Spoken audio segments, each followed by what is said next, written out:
So, Tectone last week talked about what has happened with Jeff Nippard and his latest video. I want to make a video about what he said on his second video. This is a part two of something that I thought I'd never seen my entire life. Jeff Nippard, one of my favorite fitness content creators, who I actually heavily attribute to helping me learn the knowledge of getting in better shape. I used to be 330 pounds, and now I'm 228. But he came into a lot of heat when he started talking about these fake natties as if they were real natties, and he made a response called Addressing the Controversy, addressing those claims that are attempting to take him down. Let's see how well he did. Let's see if he can dismantle these. How to figure out if someone is natural or not by looking at them. Okay. If they're below the line, they're natty. If they're above the line, they're not. But the problem is people draw that line in very different places. Okay. Some people draw the line here at Will Tennyson. Others draw the line right up too, but not including Simeon Panda. Believe it or not, a lot of people still think that The Rock is natty. And recently, millions of people fell for the Liver King scam, buying that his physique came from his ancestral diet and not the $10,000 monthly steroid cocktail. So it's understandable why so many people don't believe influencers anymore. Okay. It's also understandable why there's so much disagreement about how big you can get without steroids, even with. Well, the other thing is, one of the guys is 19 years old, who's only been training for a year and a half, and his main training was putting a ladder in a broom and then hanging off of it. That's So, this is the first point I want to make. He talks about Hussein. He trains for 3 and something years. If you take a note that he's 5'11", nearly under 200 pounds, I believe he's around 170, 180. His weight, considered his height also, he's not that big of a dude. So it's basically normal. First thing, this is it. Second of all, when Hussein started, he was maybe 100 pounds. No, he wasn't 100 pounds. He was maybe 140. He was very, very skinny dude. So it's very easy if you are skinny and start with a good training, train to failure, good food, lots of protein in your daily, and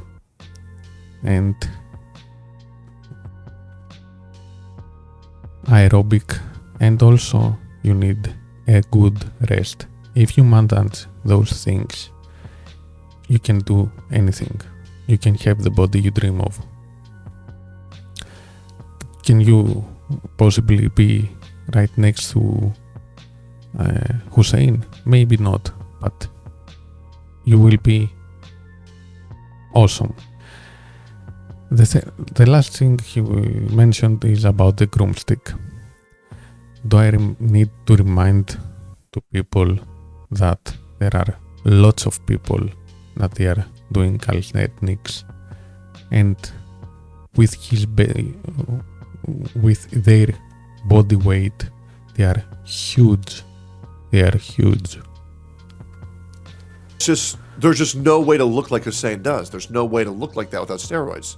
In our own community, people are not on the same page about this. It's leading to some absolute dumpster fire debates. The fake natural epidemic is getting worse. Never played a sport in his life and then just blew up like an IFBB pro. That's how that works. So, in this video, I'm diving straight into the dumpster fire. Okay. And I'm taking 3 tools with me: history, science, and common sense. Okay. And using those 3 tools, I'm going to give my final answer to the question, how big can you get without steroids? Okay. Interesting. Steroids are, for the most part, different flavors of testosterone. Tren is testosterone, with this carbon atom removed. Nandrolone is the same thing, but with a few less double bonds, and testpropionate, enanthate, and cypionate are all literally just testosterone, with an ester chain added at different lengths, which impacts how quickly it's released into your system. So, the first step in our natty or not journey is figuring out when steroids actually became available. Okay. That way, we can look at the most jacked guys from before then and know with certainty that their physiques were achieved naturally, because the drugs didn't exist yet. All right. Testosterone was first isolated in 1935 by a Dutch pharmacologist named Ernst Lequeur at the University of Amsterdam, where he took literally thousands of bull testicles, mashed them up into a pulp, and squeezed the testosterone out. By the early 1940s, That's how it was made. I did not know that. Psychiatrists started experimenting with that testosterone as a potential cure for what they were calling male menopause, which is basically just depression and low sex drive. It actually worked too. Sure. But testosterone still wasn't publicly available. Yeah, male menopause is basically when the number of testosterone in the male after 40s or 50s years of age, of course, drops. This is something usual. And at this point, no one actually realized that it could be used as a performance-enhancing drug. It actually wasn't until the 1952 World Olympics and Yeah, it's really weird how like shit was made. Steroids. Yo, what if I take this cow's testicles and I just smash them up into like a cream and then I just rub them over my body? You think they don't do anything? I want you to think about it real quick. How did the freaky ass motherfucker figure out how a cow's udder works? You know what I'm saying? How'd you figure that out? Bro, when you hear the story of how people understood what percent of the human body was water, that shit will haunt you forever. Because yeah, you're gonna have to do some crazy shit to figure that out. And like, how do people know that other breeds of animals wouldn't get pregnant if you f***ed them as a human? Very interesting. Finland that people finally What he said over here, in the past, people did crazy things to understand how the body works and how nature works. Everyone did something crazy. If you hear about what people did in World War II, Nazis and Americans, on how they will make, for example, the perfect soldier, it was a prime thing they can use over the years, so they can understand better how things work. realized that testosterone could make you bigger and stronger. That's because, out of nowhere, Soviet weightlifters suddenly and suspiciously took home 3 gold medals. And with that, the very first natty or not scandal had begun. A couple years later, in 1954, the bodybuilding world's misadventures with steroids officially began when Dr. John Ziegler went to the York Barbell Club in Pennsylvania and injected John Grimick with his first shot of steroids. And the rest is history. Yeah, he looks insane. Looks fucking crazy. So, based on all this, I think it's safe to say that in all likelihood, American bodybuilders weren't juicing before the 1950s. Okay. Which means that this physique from 1947 was built 100% naturally. In this photo, Steve Reeves is 21 years old at 6 foot 1 inches tall, 250 I can believe pounds, that. and what looks to be around 10, maybe 12% body fat. Sure. Now, he actually wasn't the biggest guy that I could find from this era, but I do think he was the most aesthetic. And the real reason that I picked Steve Reeves as an example of a natural bodybuilder from the pre-steroid era is that literally everyone agrees that this physique is 100% achievable naturally, right? Actually, maybe the problem is I need to know other factors. I would never judge someone entirely off appearance. I need to know how they train, how long, and how long they've been training. So I could actually see this guy as doing steroids. I'm still not completely sold, but I want to know how he was training and how long. Right?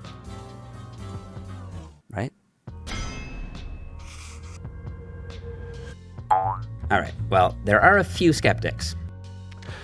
The thing I can see from Reeves is at least 10 years. And for his height and the amount of muscle he has, it's amazing. Because I'm near the same weight and height with him.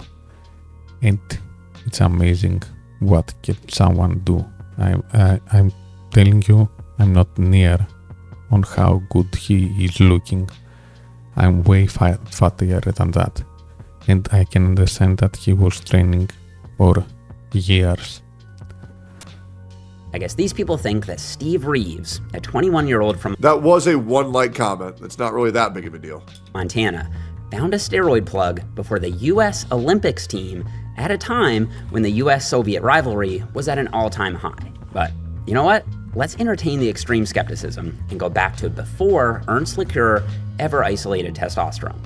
The most jacked person I could find from this era was this man, Eugene Sandow. To this day, this is who the Mr. Olympia trophy is named after. Sure. This photo was taken in 1897, 6 years before the airplane was invented. He was 5'9", 185 pounds, at around 10% body fat, and 100% natural. But the 1800s were a long time ago. I mean, gym equipment looked like this. That's crazy. And this. And, okay, this is actually a pretty cool lat pull down, but the point is, Eugene Sandow was not training anywhere near optimally in 1897. Yeah, and I would 1,000,000% believe that this guy's natty. I would entertain that thought. If this guy is recognized as the guy on the fucking Olympics and a guy who trained with like rocks and shit and like this archaic ass tools, I could absolutely believe it. His pectorals are honestly not even really that impressive. If he's going to be the top one guy, I mean, you can see like the little bulge out right there. There's also like not really that good of lighting in these photos either. I can believe this guy was natty 100%. He was a pioneer and a great early proponent of exercise, but once again, he makes me look like a bitch. This guy could kill me, and I bet his strength is insane. But he doesn't look as puffed up and juiced as some of the guys with testosterone look like. One said that the best way to train was to use, quote, light weights, just And what's very interesting is back in this time, a lot of people didn't really see the necessity of training chest. That didn't happen until much later, actually. A lot of people just said, fuck, chest doesn't matter. 5 to 10 pounds. The reason why people didn't train chest was because at that point of history they chose to train with how the ancient statues were looking. So if you, from Greece, if you see those statues, you will see that 90% of them, what I'm saying, 100% of them, no one has a chest. Pounds for 10 to 15 reps. 5 to 10 pounds for 10 to 15 reps? Now, it's been over 100 years since Sandow gave those tips. And in that time, more than 500,000 scientific studies have been published on exercise science and nutrition, and millions of people have pursued bodybuilding, professionally and recreationally. So, for as good as he looked, there's absolutely no reason to think that Eugene Sandow was the pinnacle of natural muscular development. The most groundbreaking study on natural muscular development was published by Corey and colleagues in 1995. The researchers went to local gyms in Los Angeles and Boston and asked people if they were natty or not. They got 74 natties and 83 enhanced guys to volunteer for the study. Okay. Then, after urine testing them to make sure they weren't lying, the researchers measured everyone's height, weight, and body fat percentage using hydrostatic underwater weighing, which was considered one of the gold standards at the time. From there, they plugged all their body measurements into this formula for fat-free mass index, or FFMI, which is basically just a number that tells you how jacked you are. The bigger the number, the more muscular. It's a really simple formula. You take your body weight, subtract your fat mass, and divide it by your height squared. So it's really just your lean mass divided by your height squared. This is what they found. Each circle on the graph represents a different person. On the left are all the natural lifters, and on the right are all the lifters taking steroids. Allegedly. And on the y-axis is their FFMI. Remember, the higher the number, the more jacked. So this guy was the most muscular, this guy was the least muscular. Sure. There are a few really interesting findings here. First, it's obvious that the steroid users were more jacked on average. Of course, they have no more surprises tape. there. Of course. But if you look at the individual subjects, you can see that going on steroids didn't actually guarantee that you'd be bigger than every natty. Well, yeah, because all testosterone does is remove the ceiling. It doesn't make you work harder, right? Like, you still got to put in the fucking work, right? And everybody knows this shit. Like, taking steroids will give you a much higher limit, but if you don't put in the work to get there, nothing's going to change. Like, this guy down here was taking steroids. People think that you just take steroids, you get ripped. That's not how it works. It's you got to take steroids, and then you got to lift like a motherfucking madman. And he was still smaller than 86%. Not just that. If you want to take steroids, you need to lift and you need to eat and sleep. That is the basics. Many lifters has said before that I prefer to lose one training session than to lose 1 meal. of the natural lifters. Actually, quite a lot of the natural lifters were just as jacked as the enhanced guys. Like, all of these lifters had an FFMI of 24 to 25, and while 14 were enhanced, 9 were natty. But I think the main takeaway from this study is that there really was a hard cutoff for the natural lifters. Yeah, of course. Out of 74 subjects, not a single one. Yeah, that's why we always say that you can't look like that unless you're on T, because there obviously is a cutoff for how you can look naturally. Had a fat-free mass index above 25.